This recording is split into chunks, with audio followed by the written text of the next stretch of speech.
Ayyee sajal qaba sirnichi animoo sirna Oromootiin jenne. Sirna amma jiru sirna maal jedhama heera biyyattiitti irratti sirna dimokiraasaa federaalaa Riippaabilika Itoophiyaa jedhama.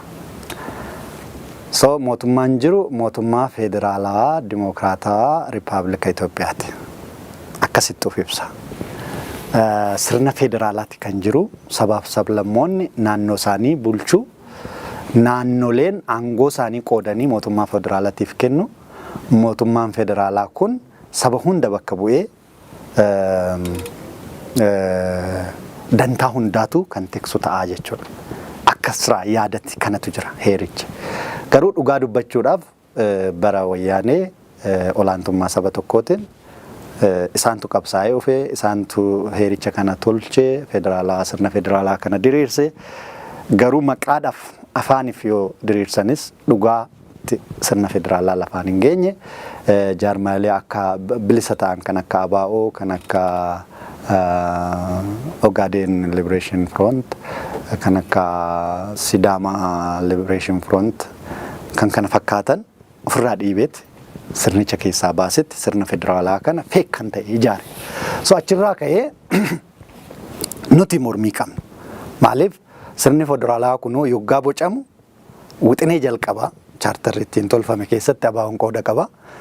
Garuu gaafa sirni federaalaa kun diriirfamu yookaan konstitushiniin heerri ammaa kun tolfamu ABO'n dhiibamee baheera kan biraates jeeniyuun kan ta'an dhaabonni uummata isaanii bakka bu'an kan qabsaa'aa turan dhiibamanii ba'anii jiru. Raazer warra akka OPDO kibbattis jaarmiyaa OPDO fakkaatu ijaaraniiti warra kaan immoo Somaaliifis Affaariifis akkasuma deeggartoota yookaan aggaar kan jedhan hundeessaniiti sirna federaalaa kana warroota maxxantoota isaaniitiin utuban. Kun walabummaa dhabuu isaanii isaanis gaafa 2018 booda gaafa hanga tokko qabsoo qeerrotiin jijjiiramni hamma tokko dhufu isaanis simatanii jiru. Ergamtuu turre talaalaakii nabbar jedhan. Nuti ofirraa kan madde aangoo waa murteessuu hin qabnu turre.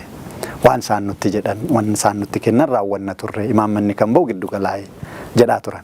Kanaafuu sirni federaalaa utuu jalqabamee hanga har'a geetti walabaan federaalaa dhugaan taane.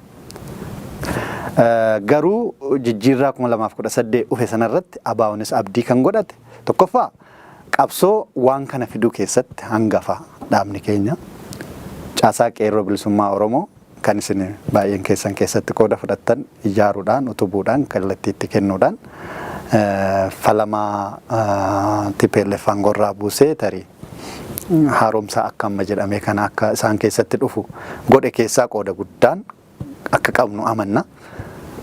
Kanaaf gama tokkoon bu'aa qabsoo hadhaa ilmaan Oromoo ABO jalatti hiriiranii kaffalaniiti. Gama biraatiin mootummaan amma bahe kun afaan Oromoo hin dubbataa haaromsa waliigalaatiif nu afaan Oromoo dubbatee mootummaa Oromoo ta'ee nuuf addatti waa godhuuf miti abdii kan sarti godhan. Garuu Oromoorraa yoo madde yoo xiqqaate federaalizimii dhugaa hin fida. Federaalizimiin dhugaa heerri akka oodhaaf heera kana jalatti qabsaa'ee kaayyoo kanaan dura qabsaa'aa fi ture sana galma geessisu carraan jira kan jedhuun abdiin godhame. Gama tokkoon qooda keessaa qabna. Gama biraatiin abdiin hawwiin inni namaaf waadan inni galaa jiru kun namatti abdii horeera.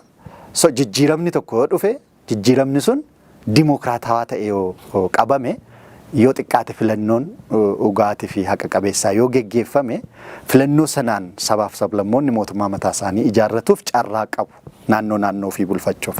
Zeen sanaan booda hiree murteeffannaa mataa isaanii galmaan gaachuu yoo barbaadan biyya federaalaa dhugaatti waliin bulu yoo barbaadan immoo gargar bahuu ni danda'u kan jedhu abdiin godhame. Haa ta'uti sirni amma aangoorra jiru kun gaafa aangootti bahirraa kaase haasaa inni gaafa muudamu Prime Ministeriin amma dubbatirraa kaase otoksi inni godhaa ture lallabni inni godhaa ture hundi kan bara moototaa sana akeekudha. Itoophiyaa bara ol ka'iinsa ishee duriitti deebisna. Guddina ishee duriitti deebisna. Kan jedhu haasaa warreen sirna durii leellisan haasa'an himata warra sanaa naareeshinii warra sanaa dhaale.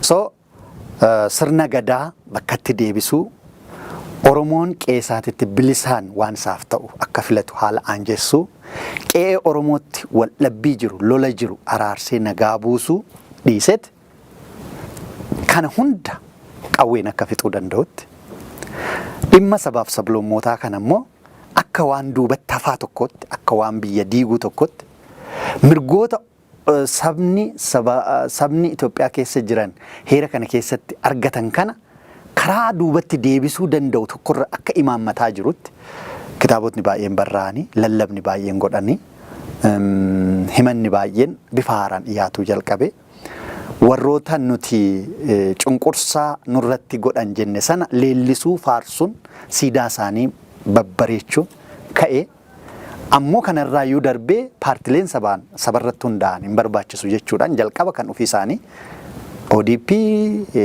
ADP maal kan jedhaman baqsanii dhabamsiisanii PP kan jedhamu kan saba kamirraa walaba ta'e hundeessan.